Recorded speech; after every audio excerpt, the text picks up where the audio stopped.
नमस्कार दोस्तों, आज मैं आपको भारत के एक ऐसे किले की कहानी सुनाने जा रहा हूं जो कभी दुनिया के सबसे अमीर किलों में गिना जाता था। एक ऐसा किला जहां से करोड़ों के हीरे निकले, जहां राजाओं की शान बसती थी और जहां आज भी कई रहस्य छिपे हुए हैं। यह कहानी है गोलकोंडा किले की।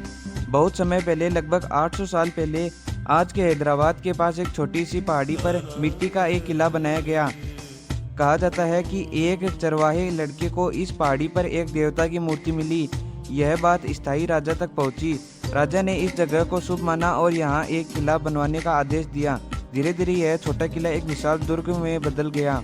समय बीतता गया और गोलकोंडा पर कई राजाओं का शासन रहा, लेकिन इसकी सबसे बड़ी पहचान तब बनी जब यहाँ कुतुब शाही डायनेस्टी का शासन शुरू हुआ।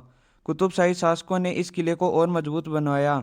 उन्होंने ऊंची दीवारें, बड़े दरवाजे, सुंदर महल और गुप्त रास्ते बनवाए। कुछ ही वर्षों में गोलकोंडा किला दक्षिण भारत का सबसे शक्तिशाली किला बन गया। लेकिन गोलकोंडा की असली ताकत उसकी सेना नहीं थी।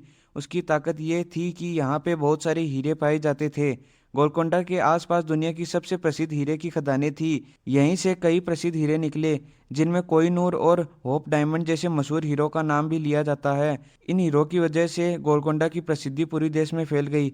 दूर दूर से व्यापारी यहाँ आते थे।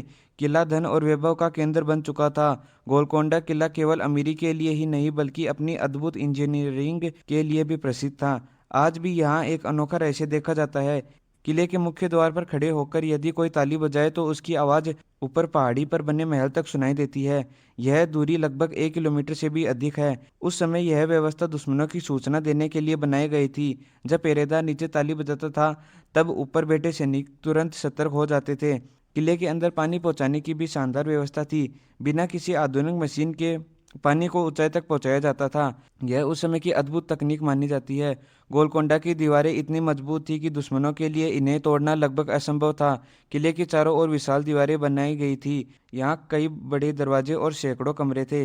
राजा, सैनिक और सेवक सभी इसी किले के अंदर रहते थे। लेकिन हर शक्तिशाली साम्राज्य की तरह गोलकोंडा के जीवन में भी एक कठिन समस्या आई।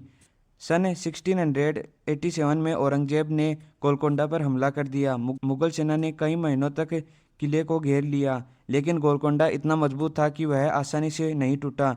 सैनिक बहादुरी से लड़ते रहे। कहा जाता है कि आखिरकार किले को युद्ध से नहीं, बल्कि विश्वासघात से हराया गया। एक व्यक्ति ने रात के समय किले का एक दरवाजा गुप्त रूप से खोल दिया। जैसे ही दरवाजा खुला, मुगल सेना अंदर प्रवेश कर गई। लंबे संघर्ष के बाद गोलकोंडा पर मुगलों का कब्जा हो गया। इस जीत के बाद किले की चमक धीरे धीरे कम होने लगी। राजधानी दूसरी जगह चली गई। महल खाली होने लगे। समय के साथ कई इमारतें खंडहर बन गई, लेकिन गोलकोंडा का इतिहास कभी मिट नहीं पाया। आज गोलकोंडा किला भारत के सबसे प्रसिद्ध ऐतिहासिक स्थानों में से एक है। हर साल लाखों पर्यटक यहाँ घूमने आते हैं। वे इसकी विशाल दीवारें, पुराने महल और रहस्यमय रास्तों को देखकर हैरान रह जाते हैं। शाम को होने वाला लाइट एंड साउंड शो भी लोगों को किले का इतिहास जीवंत रूप से दिखाता है। जब आप गोलकोंडा की ऊंची दीवारों पर खड़े होते हैं तो ऐसा लगता है जैसे इतिहास अभी भी मौजूद हो। वहाँ की सरसराहट, पुराने पत्थर और विशाल दरवाजे मानो बीते हुए समय की कहानी सुनाते हैं। गोलकोंडा सिर्फ एक किला नहीं है, यह भारत की शान, इंजीनियरिंग का अद्भुत नमूना और हीरो की चमक से जुड़ा एक ऐतिहासिक खजाना है। और यही है गोलकोंडा किले की रोमांचक कहानी। दोस्तों, आपको वीडियो पसंद आया तो वीडियो को लाइक करें और चैनल को सब्सक्राइब करें। धन्यवाद।